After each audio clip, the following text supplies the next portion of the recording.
Bonjour. Comme je n'ai pu malheureusement mettre le document complet sur le thème SIDA, qui est similitude avec actuel et qui fait l'actualité en ce moment, donc le coronavirus, le coronavirus. Comme actuellement je n'ai pu télécharger mon documentaire complet sur le SIDA, eh bien je vais le faire en plusieurs parties. En effet, comme la vidéo est trop lourde, à chaque fois il est refusé par Dailymotion. Mieux, comme il y a des passages qui m'ont été censurés par YouTube, qui est tout simplement la non-liberté d'expression. Donc j'ai dû ne pas pu pouvoir là non plus le mettre sur YouTube. Eh bien je vais devoir le faire en plusieurs parties.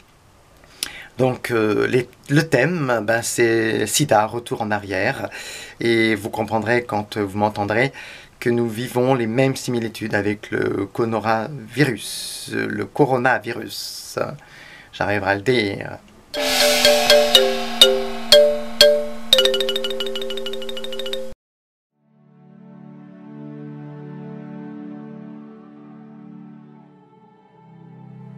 Je me rappelle donc, lorsque j'étais jeune, entre 18 et 19 ans, lorsque l'apparition du sida fait grand bruit. Au départ, pas trop dans les débuts 80, donc 80, 81, mais s'officialise rapport à 83, 84, où là effectivement on s'aperçoit que ce soit en Afrique, en France, partout, la maladie gagne du terrain. À ce moment-là, j'étais très jeune, la sexualité non pas à démarrer, mais je voulais l'assumer, mais malheureusement, en fait, ne fera que retarder l'échéance. Donc, je commençais vraiment à avoir des rapports intimes à partir de mes 24 ans. Donc, pendant cette période de 18 à 24 ans, j'étais dans l'angoisse, j'étais dans l'anxiété, j'étais vraiment pas très bien du tout. Et je pense que tous ceux qui avaient dans mes âges, plus jeunes, moins jeunes, nous étions tous à ce stade de la peur, comme le coronavirus, parce qu'effectivement, en fait, on disait tout et n'importe quoi. Alors je me souviens, on nous disait qu'il fallait pas, avec ses mains, toucher quelqu'un d'autre, pareil comme le coronavirus, et en fait on devait même pas embrasser. Moi je me souviens, j'avais une crainte quand j'allais chez les autres, en fait, famille ou pas d'ailleurs, on me donna, par exemple, on mangeait ou on prenait un café, et en fait j'avais quand même du mal à amener à ma bouche la tasse pour boire ce café. C'était tellement devenu jusqu'à la paranoïa. Et en fait, actuellement, c'est ce que nous vivons. Donc pour ça, j'ai voulu faire ce retour rapport avec le sida, parce que c'est la même chose. Et à l'époque, le président, à ce moment-là, qui était M. Mitterrand, n'a pas fait les confinements, n'a pas dit attention, parce qu'on ne savait pas réellement que c'était avec la sexualité. Donc la finalité, on disait que, il faut faire attention, se laver les mains, il n'y avait pas encore ce gel miracle pour désinfecter, vous savez, ce petit gel que vous avez un peu partout, qui paraît que maintenant c'est dévalisé dans tous les magasins, pharmacies, mais ça devient, c'est devenu du n'importe quoi, et on continue, et on aggrave, alors qu'en fait, comme je le disais dans les deux, à savoir vidéos, que c'est tout simplement faire attention. Alors bien sûr, je ne l'ai pas dit dans les deux vidéos, mais je ne minimise pas que ça n'existe pas.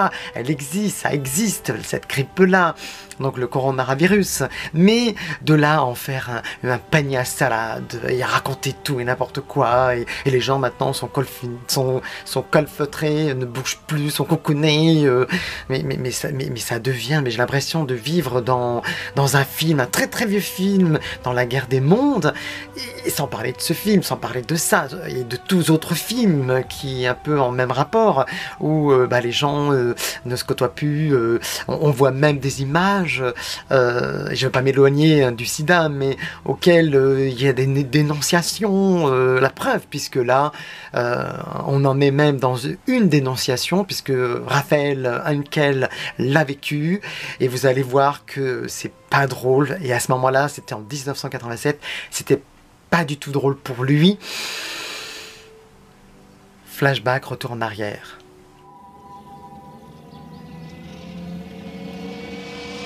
Raphaël Henkel, 40 ans, célibataire endurci, restaurateur à Gain, dans le canton de Fribourg. Ses activités en faveur des malades ou des personnes âgées, son talent de conférencier et son humeur joyeuse l'ont rendu très populaire dans la région. Un original animateur de banquet qui se produit dans les bals du samedi soir avec son orchestre de musique folklorique. Mais au début de l'année, sans raison apparente, un habitant du village insinue que Raphaël est atteint du sida. Depuis, sa vie est devenue un enfer. En quelques semaines, l'affreuse rumeur va prendre des proportions inouïes dans le village et dans la région. Son restaurant, très fréquenté quelques semaines auparavant, est soudain déserté par la clientèle. Raphaël est devenu un pestiféré que l'on évite et qui n'ose plus sortir de chez lui. Tout d'un coup, tout le monde a parlé que Raphaël il a la sida. Il y avait des gens qui m'ont demandé des menus. Et puis 5 minutes avant, ils ont dit on vient les payer, mais on ne peut pas venir parce qu'on a attendu de dire que vous avez la sida.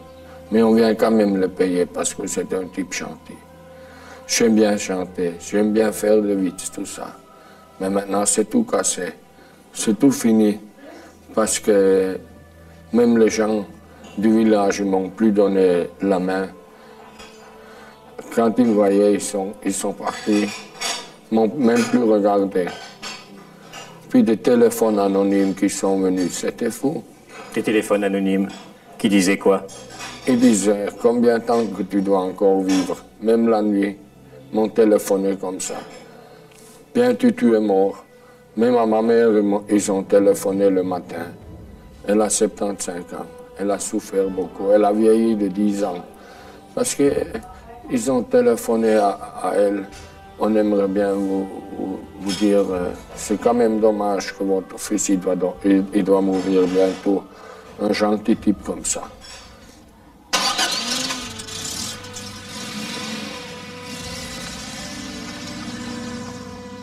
Au bord du désespoir et du suicide, Raphaël, sur les conseils de son médecin, décide de se soumettre à un test de dépistage du sida, dans l'espoir de faire taire les médisants et de voir revenir la clientèle perdue. Il expose le résultat de son test bien en vue dans son établissement. Mais cette preuve irréfutable qu'il n'est pas contaminé ne suffit pas à faire cesser la rumeur, et les téléphones anonymes continuent de plus belle. Donc, vous venez voir donc ce reportage avec ce restaurateur local qui, sur une dénonciation, genre, donc, vous le connaissez, hein, rumeur, hein, et qui lui a gâché sa vie. Il raconte lui-même que lui-même, sa maman, on a même été affecté. Il le dit lui-même, hein, elle avait dû prendre 10 ans. Donc, je ne sais pas, on n'est jamais au courant des suites de ces reportages, puisque ça date de 1987, était toujours vivant, sa maman également, je leur souhaite à tous les deux, mais vous vous rendez compte que simple rumeur, une rumeur, un seul homme et tout un village, toute une ville, car je doute que depuis 1987, comme partout, comme tous les villages, ça a dû s'agrandir.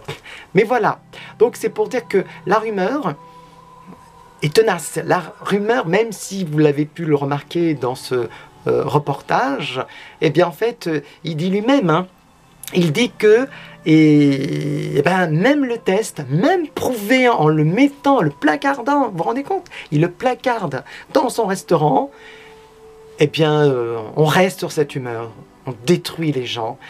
Eh bien, ça, c'était donc la période à l'époque SIDA. Et, je précise, nous sommes en 83-84, c'est même pas quelques années après, 1987. Donc c'est pour vous dire que c'était tenace. Et là, nous sommes qu'au début du commencement du coronavirus. Coronavirus. Ma langue fourche. Voilà. Vous venez donc de voir le reportage de ce restaurateur qui dit lui-même qu'en fait la rumeur est tenace. Malgré qu'il fait le test, on s'aperçoit que eh bien, ça reste bien ancré. Je pense qu'il n'y a pas de monde, je pense pas qu'il y ait grand monde qui savent vraiment ce que c'est qu'une rumeur. Une rumeur, c'est comme dans une chanson de quelqu'un. Oh, regardez en dessous là. Je ne nomme pas parce que des fois que la censure. Donc le nom là qui apparaît, le chanteur, et pour aller l'écouter, hein, parce qu'on ne sait jamais qu'on veuille encore me censurer. Mais je vous explique là, ce fameux restaurateur local d'une ville qui est apparemment du Nord. Et c'est pas apparemment puisque le journaliste le dit lui-même, le lieu où il est, et je pense que ce monsieur a dû vivre un enfer. Un enfer, c'est ça l'humain. C'est ça l'humain. D'ailleurs, j'ai vu des tas d'images sur internet, on peut lyncher des gens, on filme même. On voit même une femme, je ne dirai pas le pays parce que, oh là là, censure, censure. Non, je le mettrai pas en dessous. Donc on met une femme à lyncher, voire même on lapide. C'est-à-dire qu'en fait on lui lance des pierres jusqu'à mort s'en suive. Elle ne se relèvera pas la madame, et on filme. Voilà ce que c'est devenu l'humanité. Eh ben, je peux vous dire que c'est pas joli. Bon, en tous les cas, vous avez visionné. Au prochain épisode, ça sera l'histoire de... La suite, vous la verrez. À bientôt.